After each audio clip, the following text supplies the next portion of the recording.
Bienvenue à la chaîne Afrique Entrepreneur, la chaîne des entrepreneurs africains. Si vous êtes nouveau à la chaîne, je m'appelle Wuro Adoyi Tchagnan. Vous pouvez tout juste m'appeler Wuro Oyu R.O.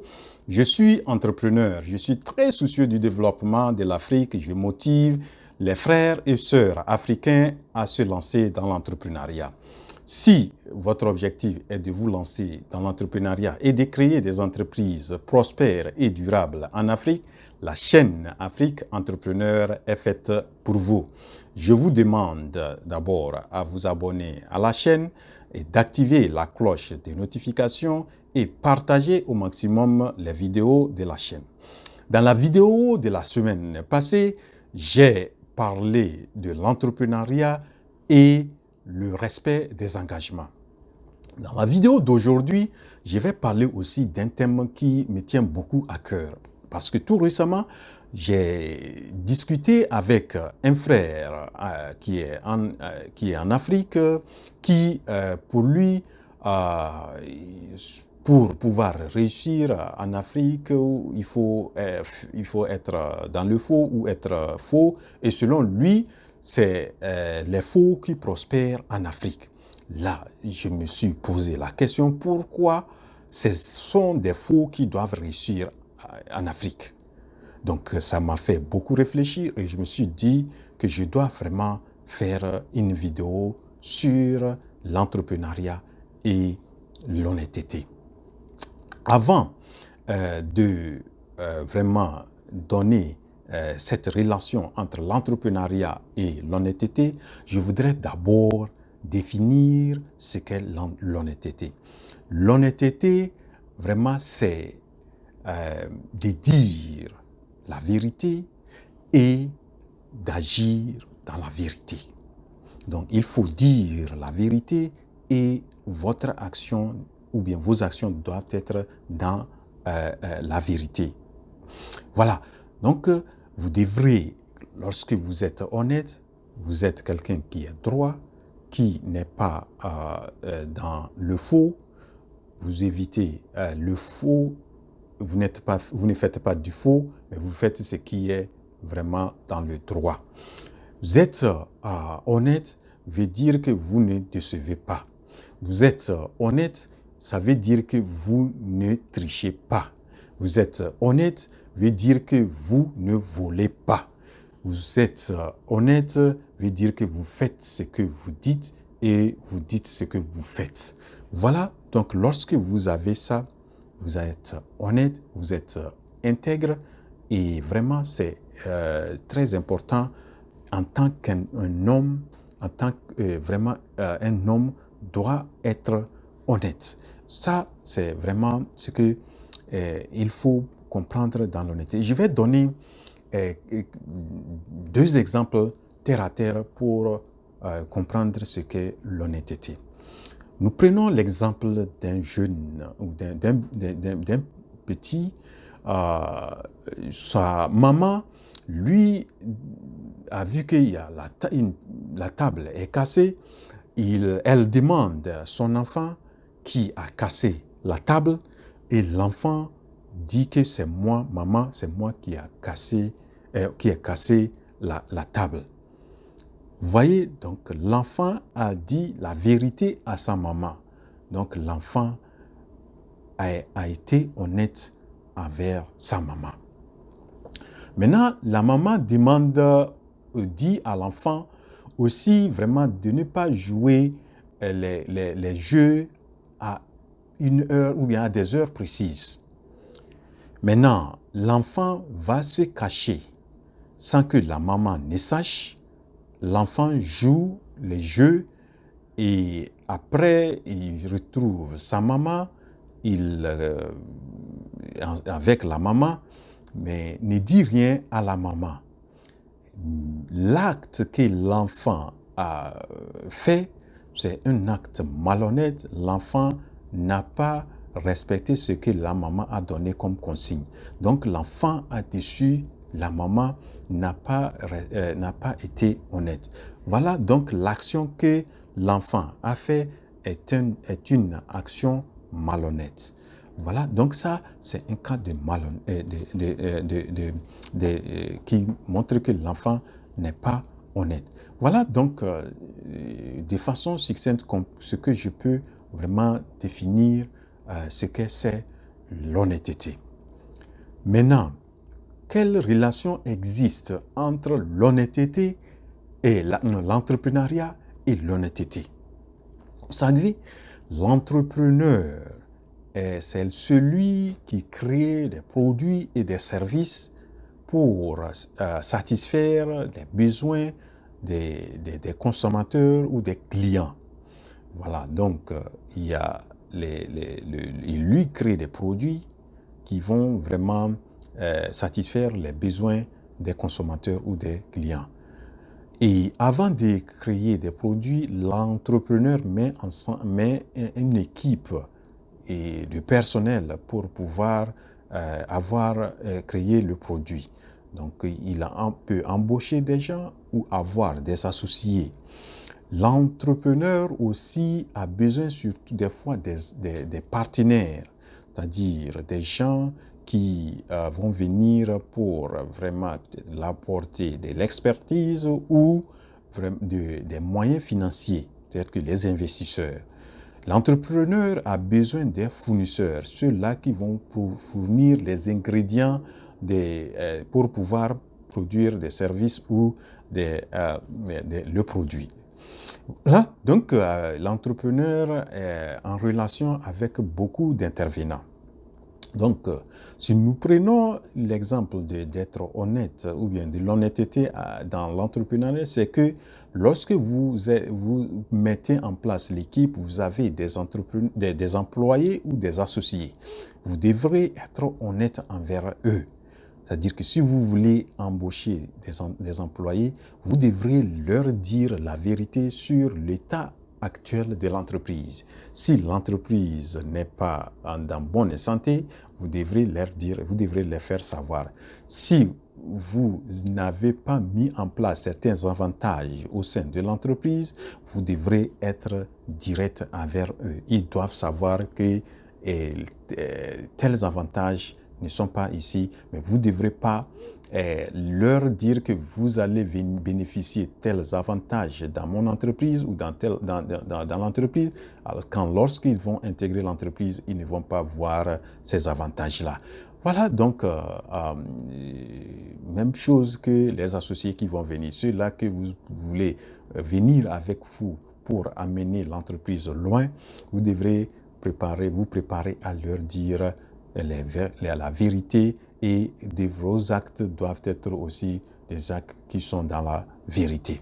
Ça, c'est au niveau des ressources humaines ou des associés que vous aurez à avoir ou bien vous allez avoir. Donc, c'est ça. Maintenant, nous allons voir le cas des produits.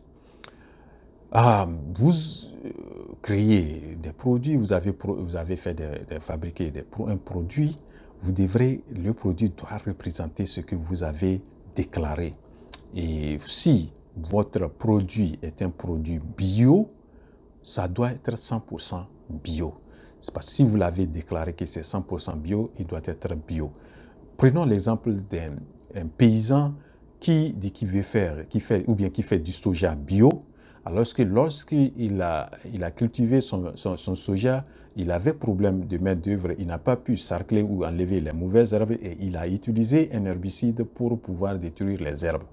Et à la fin, lorsqu'il récolte le soja, il va vendre ça comme un produit, un soja bio. Son soja ne l'est pas, il n'est pas bio. Peut-être qu'il a utilisé aussi un engrais chimique qui n'est pas naturel, et il déclare que son soja est un soja bio.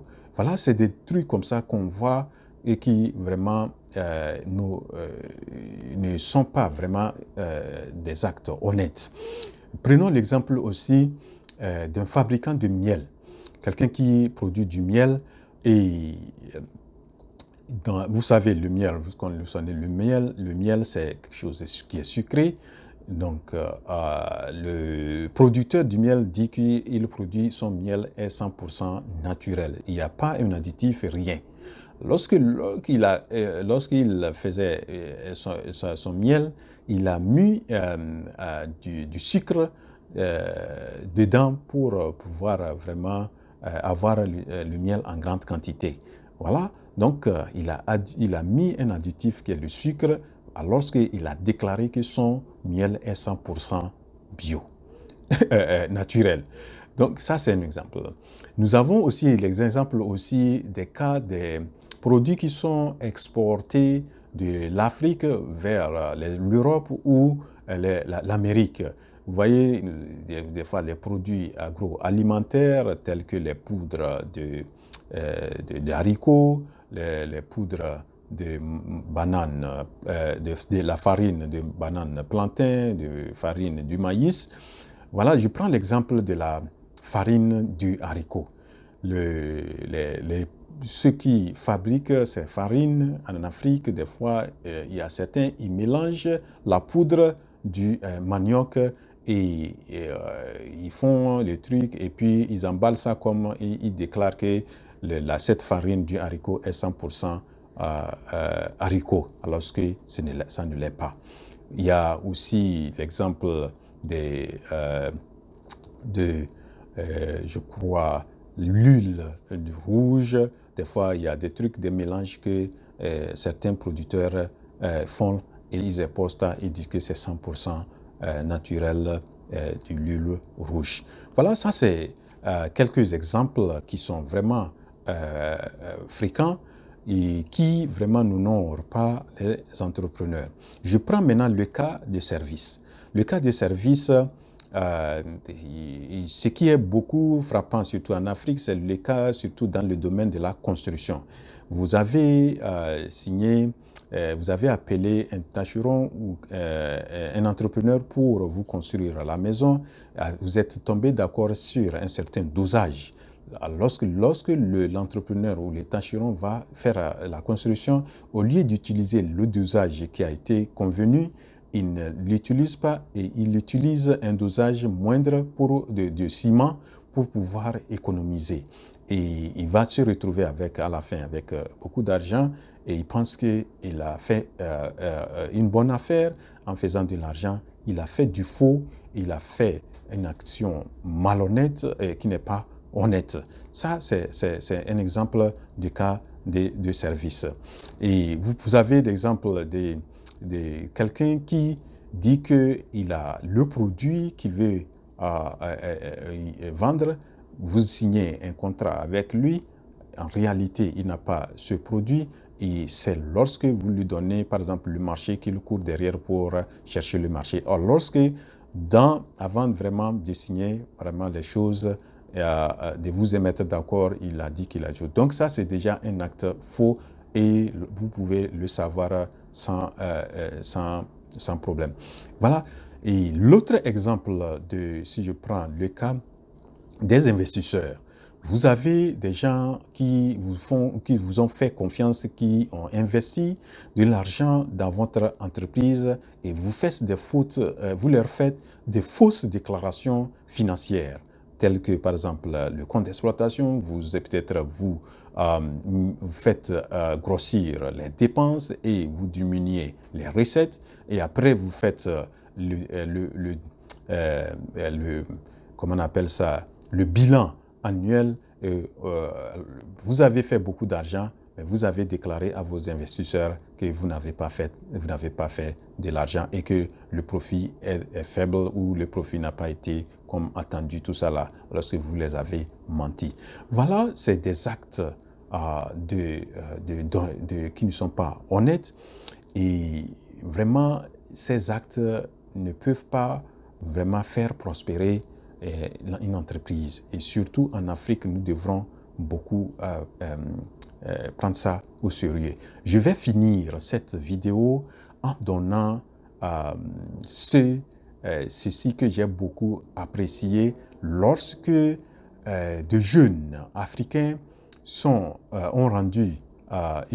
rendu visite à le plus riche, le premier riche de l'Afrique, monsieur, le plus grand entrepreneur d'Afrique, monsieur Aliko Dangote.